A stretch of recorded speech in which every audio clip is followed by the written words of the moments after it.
করিমগঞ্জ তথা বর্তমান শ্রীভূমি শহর সংলগ্ন এলংজুড়িতে আতঙ্ক, গাছের চূড়ায় আগুনের শিখা। খবর পেয়ে ছুটে আসলো দমকল বাহিনী। এলংজুড়ি জামে মসজিদের পাশে বিদ্যুতের শর্ট সার্কিটে গাছের শুকনো ডালে আগুন লেগে যায়। গাছের পাশে বিদ্যুতের হাই ভোল্টেজের তার ছিল। বিদ্যুতের লাইনে শর্ট সার্কিট হয়ে সেই গাছের ডালে আগুন লেগে যায়। গাছে আগুন দেখে আতঙ্কিত হয়ে পড়েন এলাকাবাসী। দমকল বাহিনী প্রচেষ্টায় সেই আগুন নিয়ন্ত্রণে আসে। শ্রীভূমি শহর সংলগ্ন শিলচর রোডের এলংজুড়িতে আতঙ্কিত হয়ে পড়েন এলাকাবাসী। গাছের চূড়ায় আগুনের শিখা দেখে আতঙ্ক ছড়ায় জনমনে। খবর দেওয়া হয় দমকল বাহিনীকে, ছুটে আসে দমকল বাহিনী।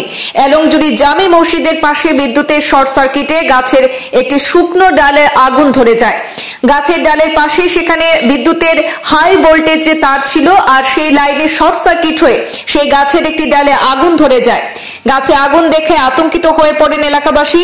শেষে দমকল বাহিনীর প্রচেষ্টায় নিয়ন্ত্রণে আসে সেই আগুন।